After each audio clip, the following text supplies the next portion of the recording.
Hi, teammates. My name is Sean J. McCaw, and as usual, I am your host for the Eurostep, where we look to, look behind the scenes of European basketball life, and not just European basketball, but other sports as well, and other people that are in the sporting world. That's very important to me that we get a mixture of men, women, former athletes, current athletes, EuroLeague players, sixth league in Germany players, agents, all of those type of people. So that's what we're doing tonight, and hopefully let's keep our fingers crossed that my live works tonight a little bit better than it did last week. And yeah, so we're just gonna get started. Before we start though, look at the bottom of your screen. Let me remind you guys and girls at the bottom in the comment section, if you write a question in there, I'll try to get it in there during the live. If you put it in the comment section, then everybody sees it. If you send it on the question mark with the speech bubble, then only I see it, and I will definitely try to get it in there as well. Yeah, that's about it. So let's get started. My guest for tonight is named Misty Buck, and Misty is a very accomplished athlete mental health specialist and mindset coach as well. She's written 2 books. The first named Athlete Mental Health Playbook, and the second book is this is a long title, Athlete Branding Blueprint, a holistic guide for creating your legacy from mindset to marketing. So we're going to get into all of that and unpack, what she meant by her books and who she serves as well. And yeah, so let me get her into the conversation. Keep our fingers crossed that it works.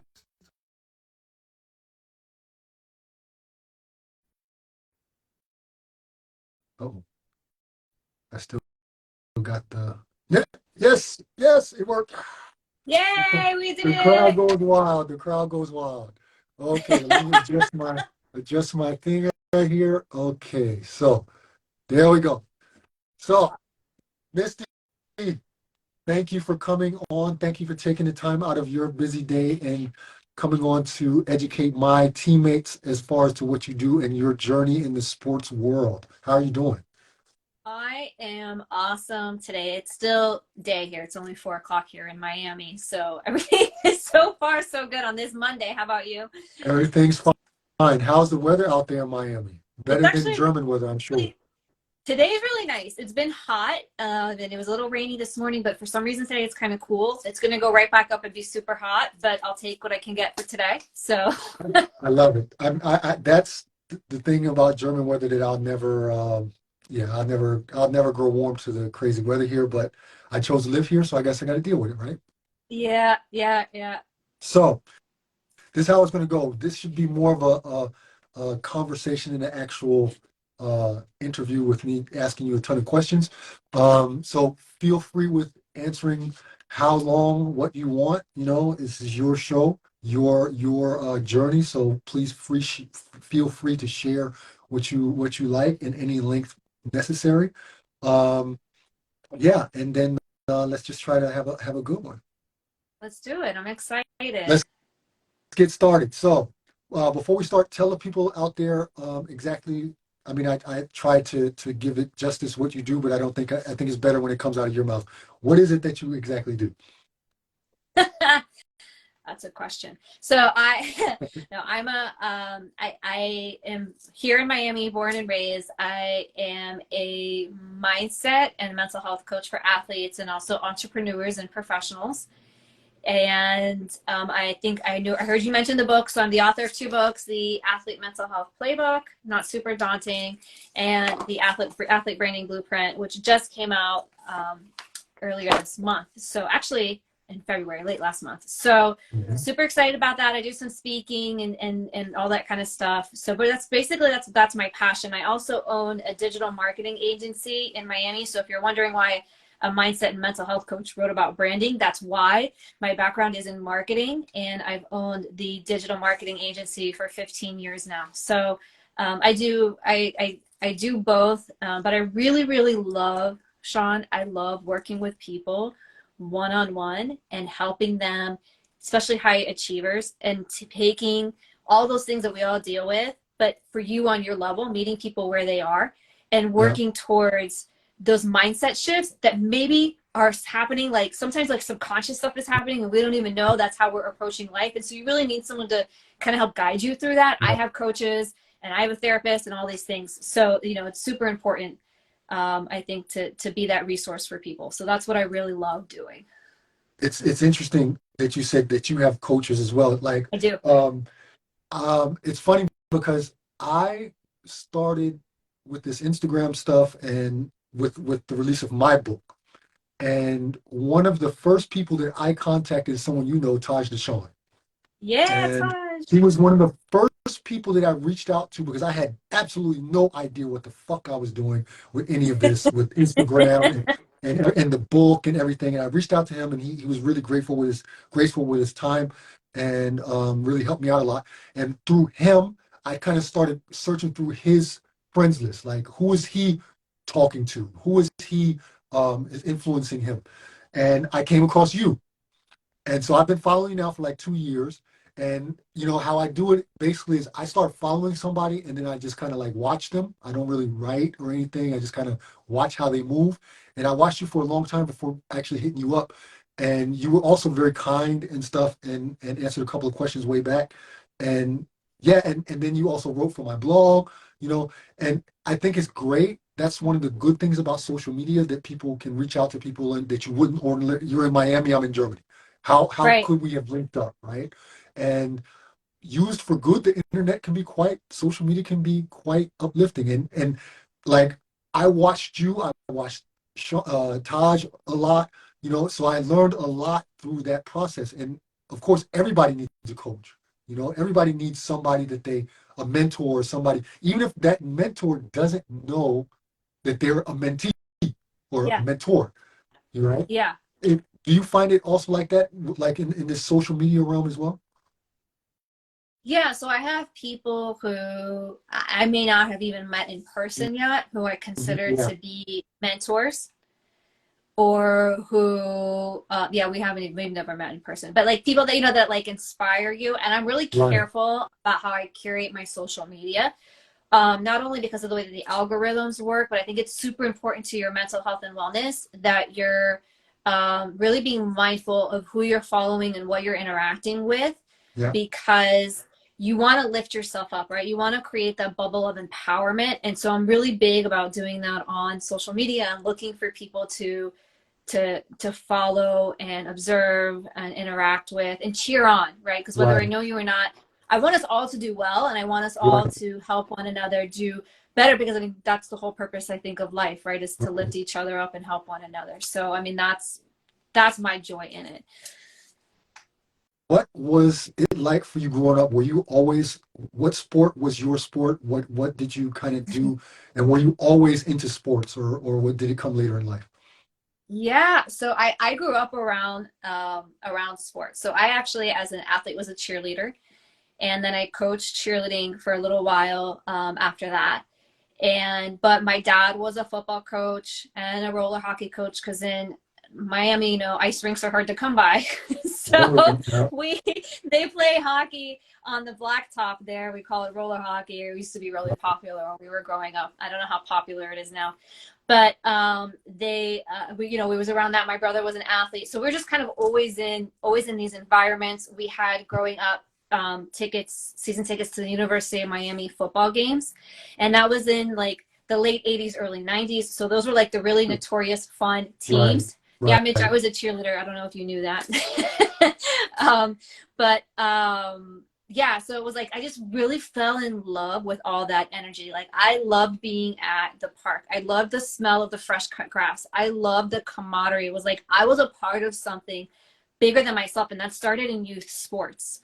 And watching my dad coach and all this stuff, and he always went beyond just being, and that whole story is actually, and I tell that in this book, but that watching my dad coach and how he affected people way beyond just the sport itself. And then I wanted to do that, right? So then when I became a coach, and I don't know, there's something about it, right? That you can just really work with people and help shape individuals way beyond the sport itself. Yeah. And so that's why I'm so in love with it. Did you think like when you were an active cheerleader, did you Yeah. think that you would be also a coach? Because for one, I always knew that I would coach. Yeah. I think it was, Yeah. I always knew I was going to be a player, and then I knew I was going to be a coach. That was predestined in my thought process. But some people are like, no, I'm never going to coach. When they end up coaching, what was it for you? So when I transitioned into coaching Right. cheerleading, it was honestly, I was coaching youth cheerleaders, and it was because I needed community service hours. And so they in the park asked me that they were like, will you coach? And I was like, sure, thinking I'll do like one season, get my hours and be done. But I like just fell madly in love with it. And I did it as long as I could until I moved away for college. Because this started when I was like 14 or 15 that I started coaching Right. Yeah. cheerleading. So I gotta say, off topic, but cheerleaders are tough. My daughter's a cheerleader. Cheerleaders are tough. yeah. Besides gymnasts, I think cheerleaders are some of the toughest athletes there are. Gymnasts and Yeah, I agree cheerleaders, with that. I agree with just tough that as nails. for many reasons. One of them, I think, one of the things I think people don't understand about like cheerleading, it's not like, you know, you're competing in like single performances, right? So your competition, you don't have like a whole season where you're doing all these things. I mean, you have one competition where you Yeah, have 2 minutes and be on your 30 A game. seconds. Yeah, and you have to bring it. Like there's no like, you know, coming back from whatever it is that you did. So you have to like really prepare, really be mentally tough. So yeah, I think that's something that people don't necessarily realize. So that's cool that you brought that up. So speaking of being mentally tough, how tough is it for a cheerleader that is out on the floor and they know that they've got 2 minutes and 30 seconds. They've got their whole. I want to go into the psyche of my daughter, right? So Okay. she's got to prepare for I don't know how many weeks, months, whatever, for basically 2 minutes and 30 seconds, Minutes. Yeah, right? 2 minutes, right? All out, no bar, like you're all out, right? right. Um, how tough of a mental athlete do you have to be to be able to bring it on point like that? It takes a lot of preparation and a lot of the ability to practice to where it's like second nature that you're almost like not even thinking about it. And you really can't overthink it. You have to, it's very much like basketball. Like you need to be in the flow. And if you're thinking too much about the shot or you're thinking too much about the routine, you're going to get in your head and you're going to kind of like, you know, you're going to get out of your rhythm. You're going to get out of your flow and you might make a mistake. Whereas if you are practiced really well, then that'll help with the mental side of just being in the flow and trusting that you're gonna perform as well as you practice, right? So I think that's part of it. And the other side of it is just being really mentally prepared through other techniques. So one thing that I did when I was coaching cheerleading, I never knew what the word visualization was because again, I was like a teenager when I was doing this when I started. But I remember before like big competitions, I would have my team stand in a circle and these were youth cheerleaders, and I would have them hold hands and I would have them close their eyes and I would walk them through the routine. And in walking through the routine, I would even have somebody make a mistake, but then everybody quickly recovered like nothing happened and play it off and keep going because I wanted them to, number one, visualize their routine and be confident in it. But two, if somebody made a mistake, it's not the end of the world. We're going to pick back up and keep going and doing what we know we're supposed to do. I got you. I got you. What was your first business venture? Was it your marketing agency? My very first, it's so funny that all that, I swear it's so funny. All of this is in here. It's like did you read it? No, not yet. Oh my gosh. Yeah. Cause that's like the whole like first chapter is about my journey from athlete to entrepreneur. And so actually my first entrepreneurial venture was when I was 14 and we were at the roller hockey park. And back in those days, like we had a computer, but it was the kind of computer where it would print out the pages and you had to like tear off like the perforated things on the the side. little dots, the little Yes, dots down there. those things. Yeah, like this is what we were working with. And anyways, they needed banners for the hockey, like to go around the hockey rink that they could kind of like slip in.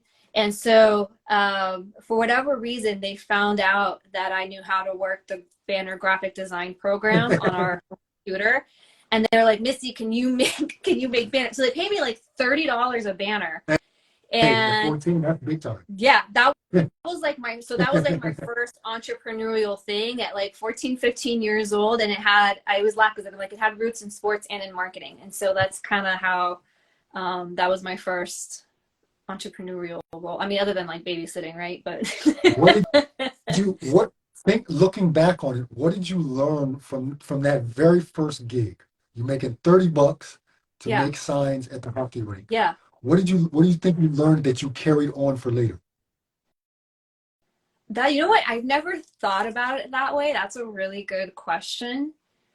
But I would say at the top of my head, reflecting on it, that I guess that I could make money doing something on my own. Now, my mom was always a realtor, so that's kind of like an independent contractor type of a thing. My dad had his own business where he painted and did like handyman work and some contracting stuff. And so my parents were just kind of always doing their own stuff. And to me, it was like, oh, look, I can do that. My own stuff. I can do that too. Yeah. And like I have skill sets that other people don't have that they're willing to pay me for. And so that, I think that was super cool. That's dope. That's pretty cool.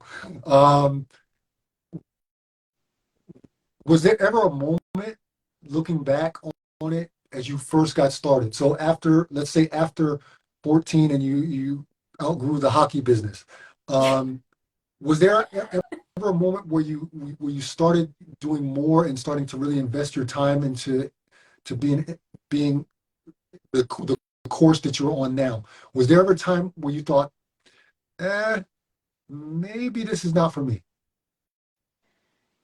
Yeah, I never intended to have a business, to be honest with you. I was like, okay, I'm going to go to school, and my major was, I double majored. So I majored in public relations and in creative writing because I thought, I did public relations too. That's my major. Did you? Yeah. See, we gotta chat more. I didn't even know that about you. But I was like, okay, like that's kind of a safe career. I get to write, which was always my first love. Like from the day that I could put sentences together, you would have found me in my room, in my journal, even if it was just writing about the boy I liked, whatever it was, like that's what I did. Like I just innately was like, I'm writing. And so I thought, okay, I'll work in PR because I could be creative. I could do some writing. Obviously, I know I like to do graphic stuff and had some kind of marketing stuff already working back there, you know, like back in the day. And so I chose that. And then I thought, okay, but I never thought, I've always had like this self-conscious thing about not being smart enough for many reasons that I won't even get into. But I just was like, okay, you know, I can get a job and I'll do the best that I can. And I was always super ambitious in the work that I did. But I never thought about having a business on my own. And then some stuff kind of happened a few years into, maybe it was 2 years into, after I was out of college. I was in my first PR job about 2 years into that. And some stuff was happening. And I thought, you know what? I'm going to just give it a shot. I'm going to actually be a freelance writer. That's what I really wanted to do, was just write. So I was like, I'll quit my job and I'll be a freelance writer, right? I was 26. I thought I was super smart.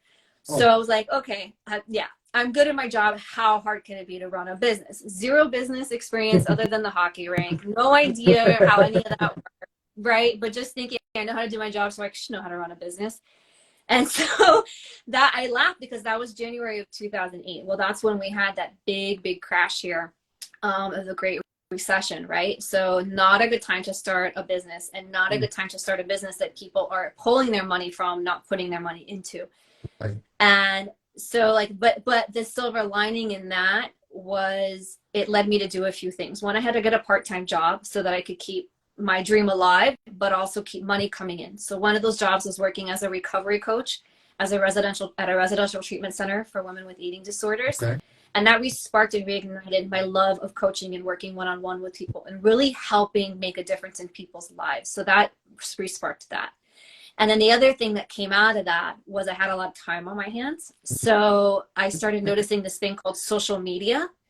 And for example, I couldn't afford a website at first. So my first presence with the marketing agency, which became the marketing agency, it was my freelance writing business, was a MySpace page. So I was like, oh, I know what I'll do. I'll create a MySpace account but that'll be how I'll get my company on the internet. I can't afford to pay somebody to build a website. I don't know how to do that. Back then I didn't know how to do it.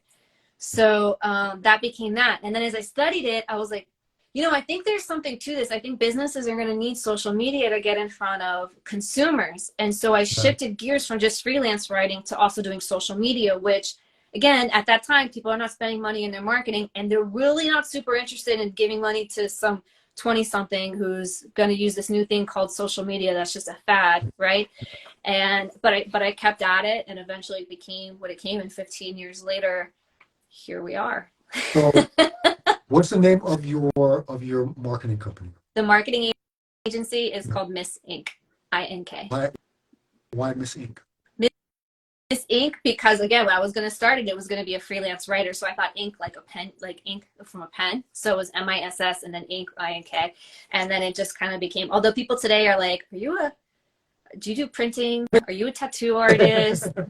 Like all kinds of things. So, but yeah, so that was 2008. And then around 2014, 2015, I got certified as a life coach because I just was like, man, I really miss coaching. And so that's how I brought all those worlds together. So basically, due to the fact of the recession, you were kind of forced to get a part-time job. And in that part-time job, it sparked your thought process, like for coaching and one-on-one things, which led to what you do now. Yeah. What direction do you think you would have taken had you not gone through the recession part and been forced to try something else? What direction do you think you would have ended up?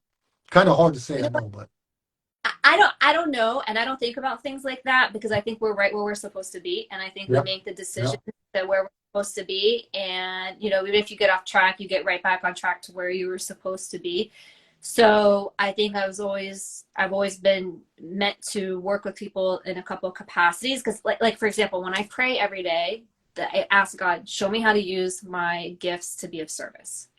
right. Like that's like the top thing. I'm like every day I'm like, show me how to help people. And so like, and I keep coming back to these things. So, that's really that my path is my past. Why did I struggle with mental health? If I hadn't struggled with mental health, had I been here? I don't know. But I think the reason that I've struggled so much with mental health is to get me to the point where now I understand it and I can help other people. Yeah, right. I think like that's part of the purpose of the journey that I chose. I'm really a big believer in souls and all that kind of stuff. So, did you choose your path, or did your path choose you? I chose my path. You chose your path. Okay. I chose. So how that's did you? It's like that, and I could tell you why, but that's like a super deep conversation. But Okay. we all have free will. I will tell you that there's times that I'm off my path, and I feel that because I feel like I'm going around in circles, or I'll feel blocked, or I feel like things are not happening for me. And then when that's happening, I feel disconnected, and I know like, okay, I'm not on my path right now. But I think that as souls, we all come here with lessons to learn, and we have things that we should achieve. And I know, like I said, it goes my beliefs on that kind of goes kind of deep. But I do believe, I believe in God, and I believe in that. We have our paths, but we have free will in choosing that path. Gotcha. How did you first get into specializing more in athletes' mental health? Because how you kind of started it wasn't with athletes. How did your love of sports then transition to helping service athletes' mental health? Oh, great question. So when I got certified as a life coach, they tell you as part of the program, who is it that you want to help? What's your niche, right? Like kind of pick what you want. Who do you want to help? And so I kind of, bounced all around. I'm like, oh, I should help this person. And I would hire other coaches or enroll in programs. And they would say, oh, you should help these people. And I get super excited about it. But for whatever reason, it was like short-lived and it just wouldn't click. And so finally I was working with a coach and we were talking about the same topic. And he's like, Misty, what are the things that you have been through in your life that impacted you the most, right? And I thought about it and I was like, well, actually that's kind of easy. My struggle with mental health, with depression and anxiety and all these kind of things that I've worked through and that I continue to work through. And then my love of sports and coaching that started from there. So then I began to think, oh, why don't I help people and other athletes who learn this same mindset of don't be weak, don't be soft. You know, I got made fun of all the time for crying. You're so sensitive. You're such a baby. I heard it all, words I won't even repeat here. And and so I was like, man, you know, there's got to be other people that learn this too. So why don't I start talking about this? So I started a blog about athletes and mental health and what it meant to have depression and what it meant to have to overcome those stigmas from other people, but also within yourself, how you judge yourself. Like, what's wrong with me? Why am I so weak? Like, why can't I be tougher? Or I have to sort of stuff this down, or whatever, the stories that we tell ourselves of why we can't face our mental health and wellness and do it in a way where we're ashamed of it. So anyway, so that's how I came to settle in on that. It's just my journey. Are there certain athletes that are more prevalent to mental health issues than others? I mean, I probably not, but is there, you can't put a blanket over athletes in general, but Right. do you find that in your experience that some athletes are more susceptible to mental health issues? I think we need to be careful how we say mental health issues. So the first part about that is I think we all have mental health struggles at some point or another.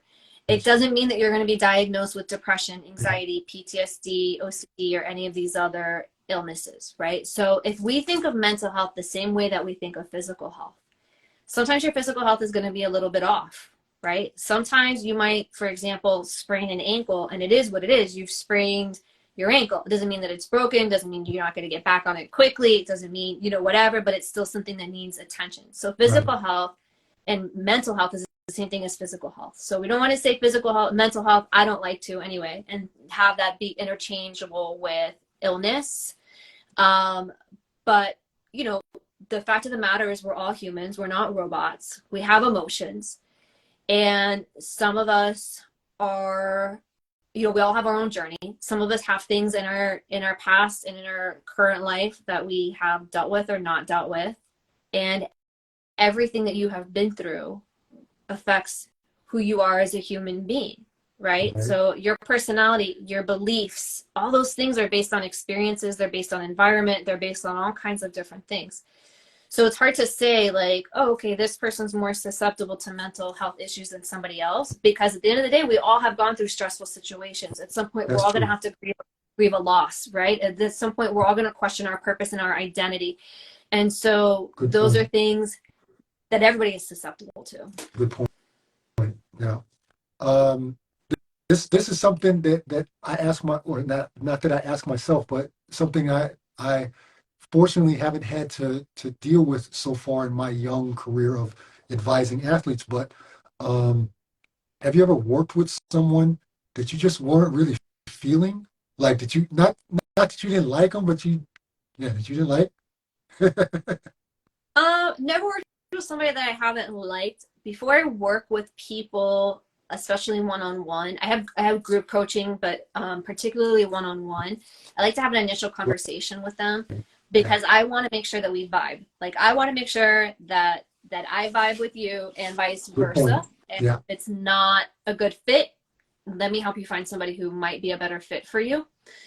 And it has nothing to do with not liking somebody, but for example, like if you're going to work with me, I expect you to show up. I expect you to put in effort. And if those things aren't happening, then this is not going to be a good relationship for anybody. You're not really going to get out anything much of it. But also, like, I'm also sensitive to the fact, Sean, that there's some things that maybe I'm not the right person to help somebody with something. Maybe maybe there's a certain part of their experience that I don't understand, but I know somebody who will. And so to me, it's more important to get them connected with the people who can get them the right help than to sell a coaching package. I mean, quite honestly, because that's not the reason I do what I do. Yeah, I'm totally with you on that because I feel the same. Like I said, I've been fortunate enough not to have any kind of conversations or dealt with anyone that I just wasn't feeling. There are some athletes that are difficult. There are some basketball players that I've talked to that are difficult. They sometimes think they know everything, and it's kind of hard to get that out of them, you know. But on the flip side, I have to think also they're trying to get to a certain level and they all need help, you know. Maybe one Right. is more cocky than the other, but they all deserve the same attention. And it's for me, it's also not about the money. It's like just like trying to help somebody. And if you can connect with somebody, it makes it that much easier um, Yeah. to guide them and to understand them, to be able to guide them. So Yeah. I really feel what you're saying because I know exactly what you mean. Yeah, and I think that's really important for you. I give you a lot of credit as a coach because you have enough going on, but to be able to try and like see the person as the human being is can be a challenge, right? So rather than they're not just a player, they're not just this number, they're not just Right. filling this position. I mean, this is a whole human being because we all are, right? Yeah. So I give you a lot of credit for that. And what you said made me laugh because they say I've heard this saying before. They say the three most dangerous words in the NFL are "I got this," because all that the person has stopped listening. They're not coachable anymore. They think that they know everything. Yeah. Yeah. So, but yeah, I mean but that's the kind of thing too. Like when someone comes to me, it's because they might be nervous, but it's because they know like, okay, I'm ready. I'm ready to work on this. And if I'm not really ready to work on this, then I know Misty is there when I am ready. Are there any misconceptions when it comes to what what athletes when they might book you or when they might have a consultation with you? Are there any misconceptions that you found what athletes sometimes have when they're thinking about working together with you, about what you can do for them or Yeah, well, I mean, sometimes. So I think number one, I have to be really clear that I'm not a therapist, right? Which means I'm not a licensed mental health professional. So if you're coming to me because you are showing signs of clinical depression, but you're not working with somebody else, I have to direct you to a higher level of care, like before I will even consider speaking with you because I know my lane, right? So and I have been in therapy for more of my life than I haven't been. So, but I am not a therapist. So I think that's the first thing is that if someone comes in and they think I'm going to be their therapist, I have to be very clear and and I would encourage you if you're out there watching this and you're thinking of getting help but you want to work with a coach, kind of really be considerate of that and making sure that you're working with somebody who has the qualifications to really help you with where you're at. So what that means is like I can't go back in the past and help you process trauma and stuff like that, right? Like that's not my position. But if we're talking in the present moment and there's stuff that's still coming up for you, then we can talk through that, right? So but like processing trauma, there's certain things again that I'm just not qualified. So that would be one misconception. The other one is that it's gonna that that help is gonna have if you're gonna get like this. You're going to see, all the results and all the yeah. good things are going to happen. Shazam. And I need to have one conversation and I'm good forever. And I Right. think, that's one thing that we have to be a athlete or not, human beings have to be, it's super hard to be vulnerable and say, okay, I really need help Yeah. with this and I'm going to be open to this. So that's Yeah. something that we have to really talk through. Like, okay, are you really willing to be in this relationship, be open, get a little vulnerable? Obviously you have to earn your trust first. But once that happens, are you really willing to to to do the work and show up and take the goals and take the steps and that kind of stuff. So it's not like I'm going to wave a magic wand or whisper a magic phrase into your ear and now your mindset's going to shift and you're going to get it. No, because we're layered, right? As humans we're layered. It's much more complicated than that. So that's why I'm not shy about, look, I'm still in therapy, I have coaches, because there will forever be things in my life Right. that I need to grow from. Until the day I die, there will always be things that I need to learn and grow and improve and that kind of stuff.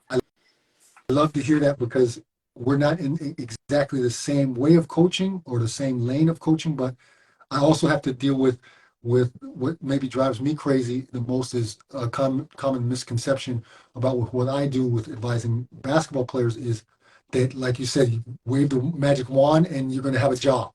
No, it don't work like that. Like I'm going to give you the tools, the steps to show you, but the work, and this is what I tell them all, the work is on you. I Yeah. can lay the groundwork. I can give you the plan. I can kind of tell you how GMs think, how coaches think overseas, things like that. But in effect, the work is on you, and it all depends on how well you will take what I provide, understand it, trust it, and then put it into action. And without that, some people think okay, I'm going to talk to Sean for 15 minutes, and I'm going to get an overseas job next week. Nah, it's not going to happen. Yeah. Yeah, it takes time, but I mean, what's that saying? You got to respect your process and trust your Exactly. process. And I think that goes back to what we were talking about earlier is building that bubble of empowerment. So are you staying open? Are you constantly being coachable? I mean, that's what really successful people do, right? Is they stay open, they're constantly working towards being better, and they know that you have to put in effort, but you want to surround yourself with people that are going to help you put you in the best position possible, because nobody Right. can do anything 100% on their own, right? I mean, you're responsible for your actions. You're Right. responsible for all that 100%. Like I can't change your life for you, but I also can't put you in the positions and have you talk to the right people and do all these things without your help. Um, let's talk a little bit about your books because Okay. me as a first time writer, I also loved to write when I was young, and I actually wrote my book. Little shameless plug, by the way. Yeah. Um, I Put it also out. wrote my I wrote my book many years before I actually published it when I self-published it because I tried to get it. It's a niche book. It's very much a niche book, Oh, and wow. publishers were not excited with my work. And thinking back, it was crap back then. I don't know. I wrote it years and years before when I was still a player, and I revisited it then in 2020 when everything popped off with Corona. And then of course self-publishing was a thing, and so it was like, okay, let's self-publish it. So that's what I did, and that worked for me. Um, you've written two books.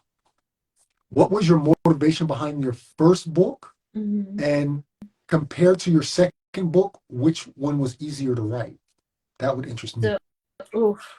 So the processes for both books were completely different. So what happened with the first one, which was like the athlete mental health playbook, what happened with this one is I told you that I started writing a blog about athlete mental health, and like that's how I kind of Right. kicked off that part of my journey.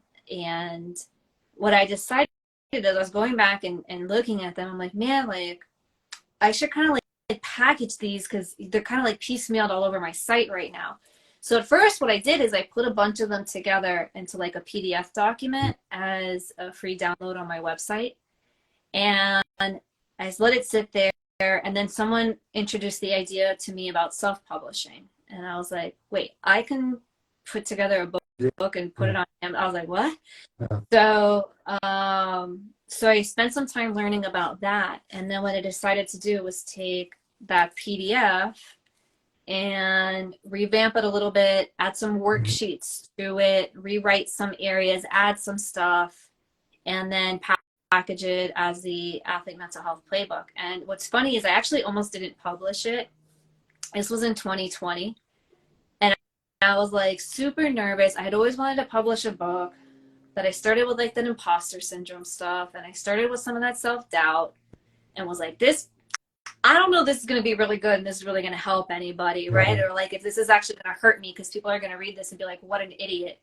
And so so Yeah. I um know. I know the feeling you well. know the feeling. I think a lot of writers know this feeling. Most of us do, probably all of them do if they're telling the truth. So so my husband, who is not a book reader of books at all, he had his schedule changed during COVID, right? So he wasn't working Monday through Friday anymore. He had like they worked like part of the week instead of the whole Right. week for a little while. And so he was like, give me the book, I'll read it. So I was like, all right. So I gave him the PDF. He read it in a few days, which again, he's not a reader. So that was like super fast for him. And he was like, you have to publish this. This helped me so much.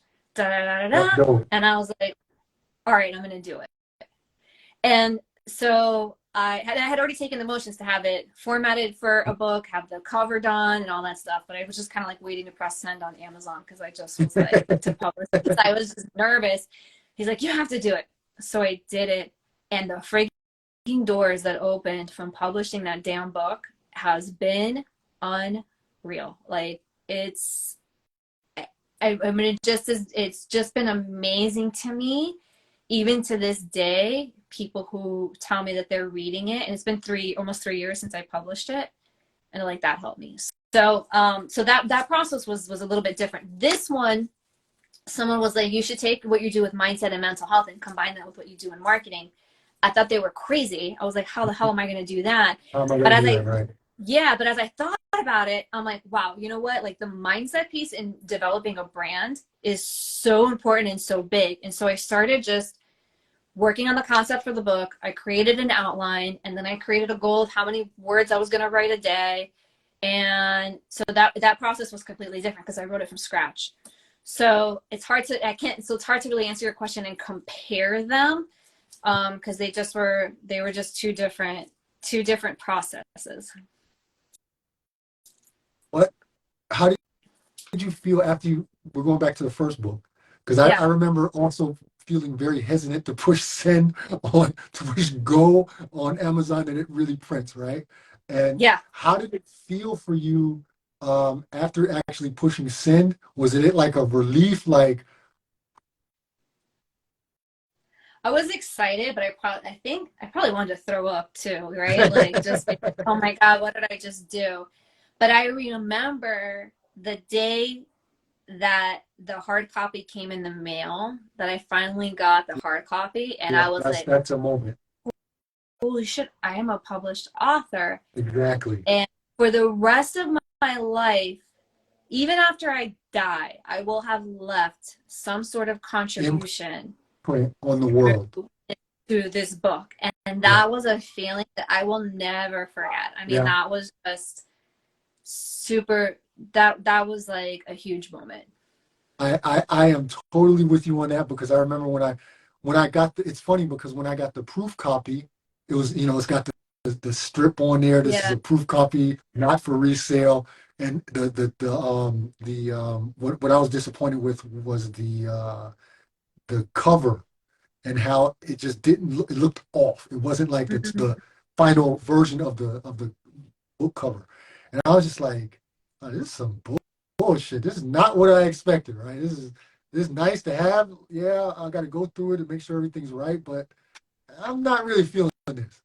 But when I got the final copy, the final version, and I got the first book in my hand, that was a crazy moment. And I thought that I was going to be a one book and done. I'm doing this to I want to get it out there for the world. I was very idealistic, and it's crazy, like you said, how many doors it opens when you actually publish a book. And it totally changed my thought process of what I wanted to do with the book and beyond. My original thought was I was gonna go on like tours of college campuses. So I need a book to have me as an expert at something, at my lane. But since then, it's totally changed and developed into something totally different, which I'm totally all for. And yeah, it's just like how you said, like it opens doors that you never thought were possible. So I know exactly what you were going through in that time when you had the first book. It's crazy how and I've talked to others and they've also thought the same thing, So that's kind of cool. I always feel like I was the only one that thought, first of all, is anybody gonna ever buy this book?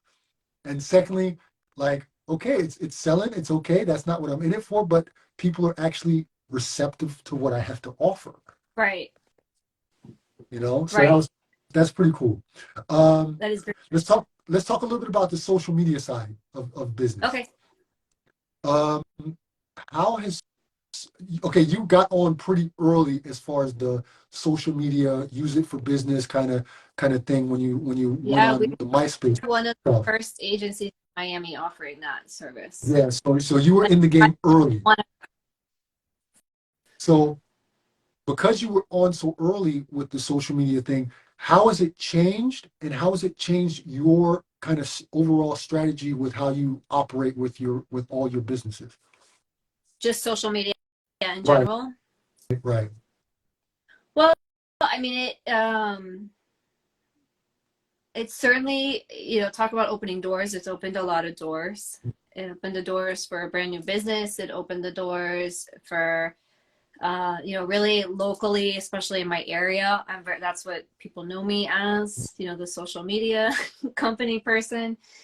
Um, and I think it's an, it's an asset because I'm able to promote my own book, share my own message, and really use it to help more people, right? To get the blogs out, to do stuff like that. So I think personally and professionally, it's been really helpful for those reasons, right? So like with the business stuff, but also like we were talking about earlier, which is sort of like building that bubble of empowerment. So people that I want to follow, people that are uplifting, and people who are not, they're off my feed, right? So um, yeah, so that's been it changed everything, right? Just like kind of we're going to see artificial intelligence is going to start changing more and more Right. stuff. That's gonna And be big, yeah.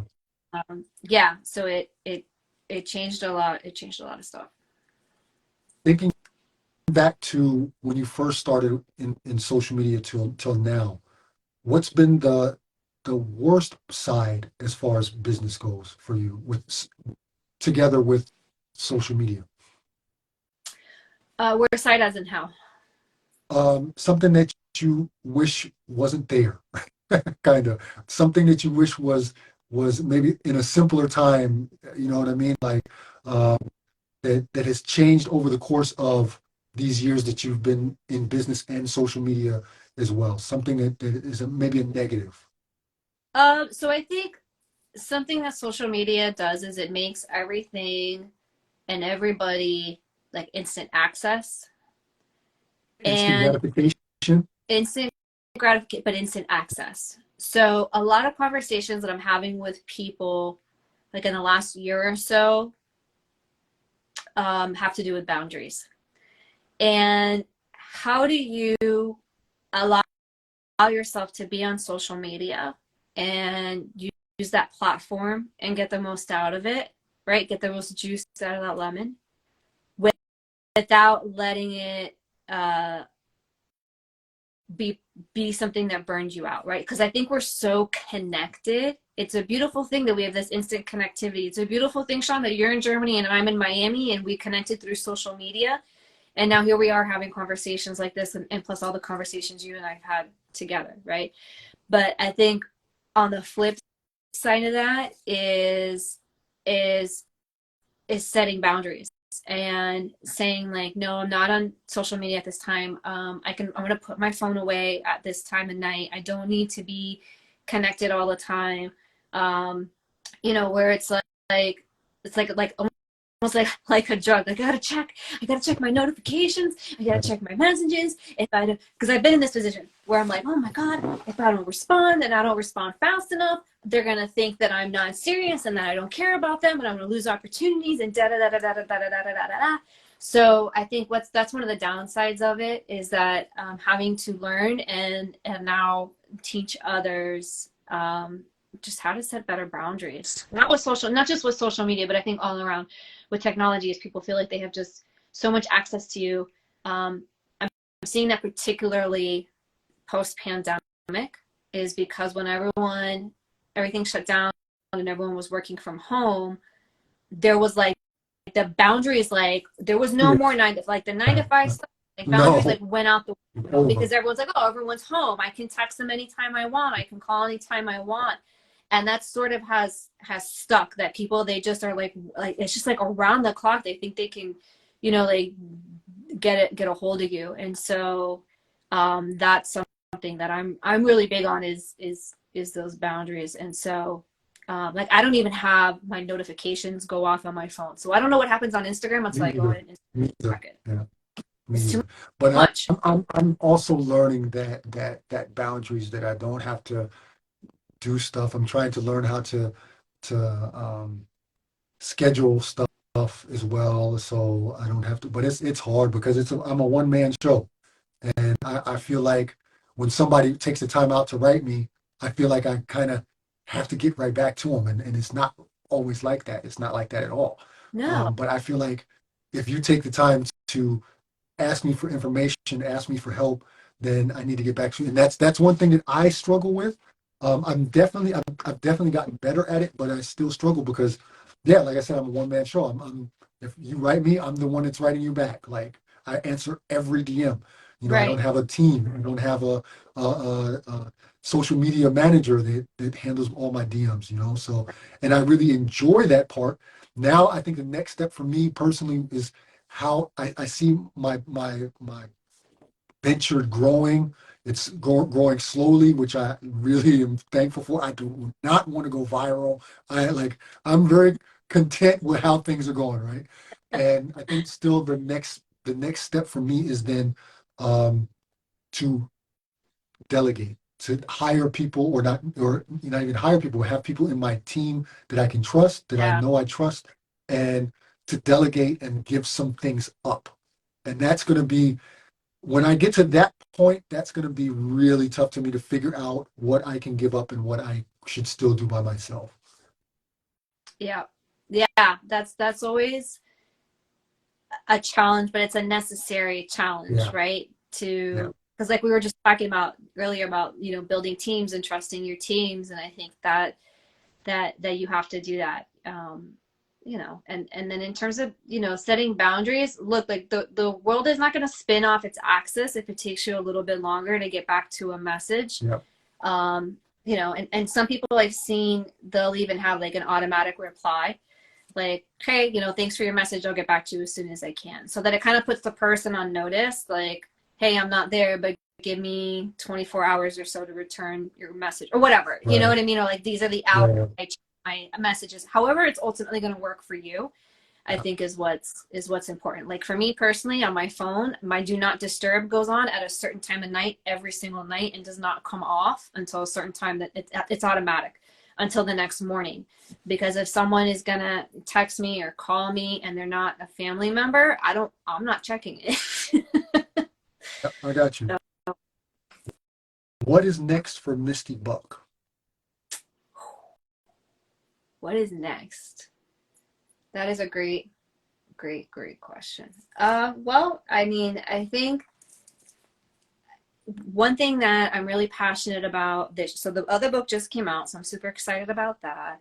And in terms of what's next, I'm looking this year to impact more people. And one of the ways that I'm working to do that is I have a peer group for former athletes that meets once a week. And I'm looking with my partner in that. We're looking on, my husband's so awesome. Sky's the limit, he says. So, I'm looking to do more of that and really build community around helping people. So let's say, like, for example, one-on-one coaching is not your thing. I have a group coaching program that I recently launched where I want to help people build out their mindset through like these half an hour weekly group coaching sessions. And then, so it's kind of like a mastermind type of a thing. And then the other side of that is setting up peer groups for organizations, whether it's a team or a specific organization or whatever it is, where we're helping people just work through different aspects of life, right? Because I think we all need a space where we feel safe to to show up and be ourselves, and also have a space that's just for us. Like this is just like, it's a space, the peer groups are a space where I can just show up, be myself, be challenged with a question every week, but know that I'm in good company and that I'm surrounded by people that want to see me win and that I can share my struggles and have people support me in that. And I think that's so important, because we think about the wanting to do everything on your own and keep everything to yourself, and you're only going to go so far like that. It's just the fact of the matter. I feel you. So to me, Yeah. that's what's next, is building more community and helping people feel more connected and giving more opportunity for people to connect and empower themselves. I love that. That's great. Okay, so we're running out of time. I don't want to keep you too long. Let you get it back out to the Miami weather. I've got five phrases or phrases or words, Okay. and you just say the first thing that comes to mind. Okay. Okay. Favorite sport? Football. Athletes overseas. Basketball. Uh, Mental strength. My grandma. Like that. Happiness. My husband. Hug. What was the last one? Hug. Bug. Hug. Pug. Yeah. Like P-U-G or B-U-G? P-U-G. P-U-G? Oh, come on. Do you know I have a pug? You have to know. I was like, wait. This is my pug, Mr. Boombastic. That's his name. I wanted to give him some love on the show. Oh my God, I should have brought him on the show. He's such a little hand. Okay. I would have loved it. I got one last question for you. Can we do a book swap? Why haven't we? That's my question. I don't know. I don't know either, but since I got you on here and I see yours in the background and I know you got yours in front of you, we're doing a book swap. I'm going to send you my address. You send me yours. We're doing a book swap. Done deal. Done deal. So, Misty, that's it. You hit the shot at the buzzer for me. Thank you very, very much for coming on. All net. Thank you very much for coming on. You look at my hands. I don't know what I'm doing, but it's close enough.